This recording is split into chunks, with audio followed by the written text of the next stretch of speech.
रसिक मित्र हो, नमस्कार. आमचा हिरो या लेखाचं अभिवाचन मी करतोय. लेखक शिरीष माणगावकर, अभिवाचन दत्ता सरदेशमुख.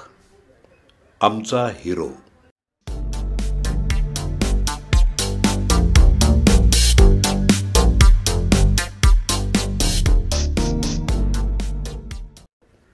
मित्र हो, ऋषी कपूर जाऊन आज 5 वर्ष झाली. त्याच्या आठवणीत मन रमतं. त्यानं कॅन्सरशी अयशस्वी झुंज दिली.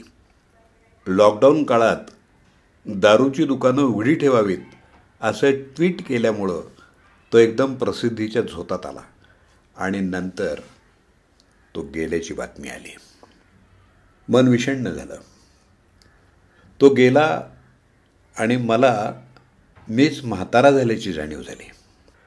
मृत्यू अटळ आहे हे माहीत असून सुद्धा एखाद्याचं जाणं मनाला चटका लावून जातं.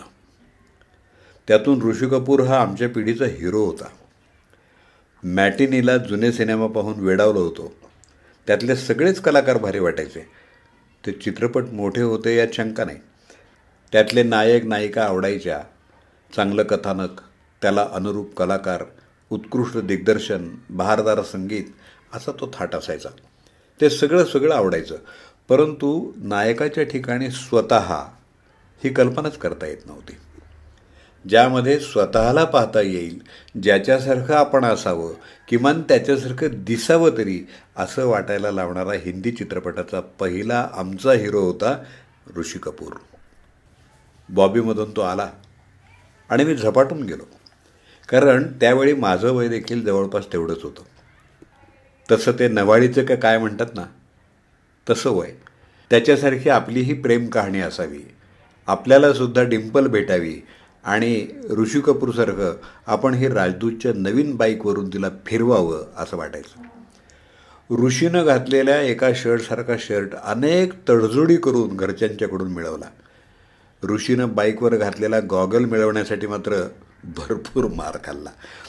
तो शर्ट आणि गॉगल घालून खूप मिरवले, परंतु बाईक मिळणं काही शक्य नव्हतं. कदाचित त्यामुळं आणि खरं तर नशिबात नसल्यामुळं डिंपल काही मिळाली नाही. ऋषी कपूर मात्र कायमचा आवडता हिरो झाला. पुढच्या वर्षी ऋषी, नीतू, मौसमीचा जहरीला इन्सान हा चित्रपट आला. बॉबीमधल्या राजूपेक्षा ही भूमिका पूर्णपणे वेगळी होती. समाजातल्या दांभिकतेचा राग असणारा अर्जुन साकारताना ऋषीनं केलेला अभिनय आणि तो देखील राजूची रोमॅन्टिक भूमिका केल्यावर पुढच्याच चित्रपटात करणं हे खरं तर मोठं आव्हान होतं. पण त्यानं ते सहजपणे पेललं. नासिर हुसेन यांच्याबरोबर तर त्यानं डान्सिंग हिरो अशी सार्थ इमेज निर्माण केली. हम किसी से कम नहीं या चित्रपटानं त्याच्यावर कळस चढवला. तशात त्याची नीतू सिंगबरोबर पडद्यावर आणि पडद्याबाहेर जोडी जमली. त्यांनी 12 चित्रपटात एकत्र काम केलं. त्यात खेल खेल में, रफू चक्कर, कभी कभी, अमर अकबर अँथनी, दुनिया मेरी जेब में अशा हिट चित्रपटांचा समावेश आहे. ऋषीनं 1973 ते 2000पर्यंत एकूण 92 चित्रपटात हिरोच्या भूमिका केल्या. त्यापैकी 51 सोलो हिरोच्या, 41 मल्टी हिरोच्या होत्या. तो सोलो हिरो असणारे केवळ 11 तर मल्टी हिरो असणारे 25 चित्रपट हिट झालेले आहेत. 99 साली त्यानं अब लौट चले या चित्रपटाचं दिग्दर्शन केलं. त्यात राजेश खन्ना, अक्षय खन्ना आणि ऐश्वर्या राय यांच्या भूमिका होत्या. 2000 नंतर त्यानं चरित्र भूमिका करायला सुरुवात केली. ये है जलवा, हम तुम, फना, नमस्ते लंडन, लव आजकल, पटियाला हाऊस या चित्रपटातल्या त्याच्या चरित्र भूमिकासुद्धा गाजल्या. 1970 साली आलेल्या मेरा नाम जोकर या चित्रपटातल्या भूमिकेसाठी त्याला राष्ट्रीय पुरस्कार मिळाला. 73 सालच्या बॉबी चित्रपटासाठी त्याला फिल्मफेअर पुरस्कार मिळाला आणि त्यानंतर थेट 2008ला त्याला फिल्मफेअरचा लाईफटाईम पुरस्कार मिळाला.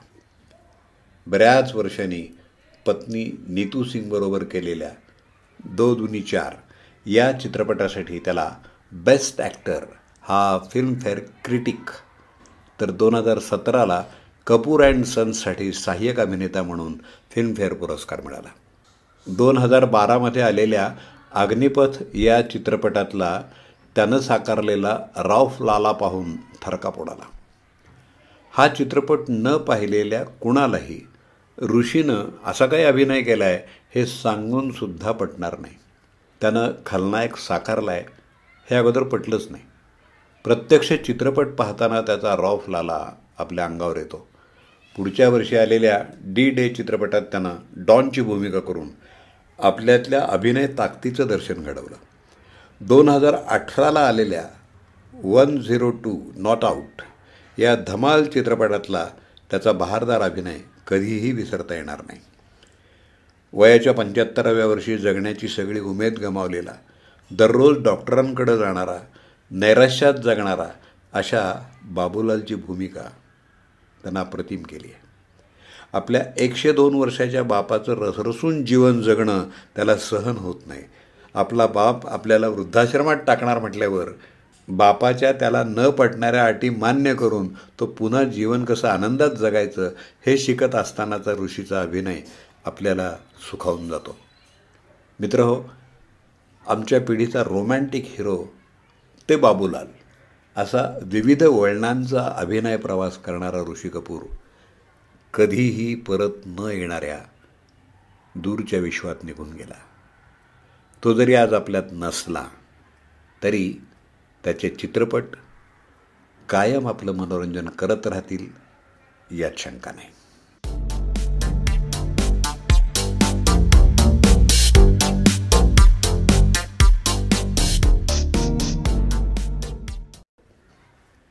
आमचा हिरो या लेखाचं अभिवाचन आपण ऐकलं. लेखक शिरीष माणगावकर.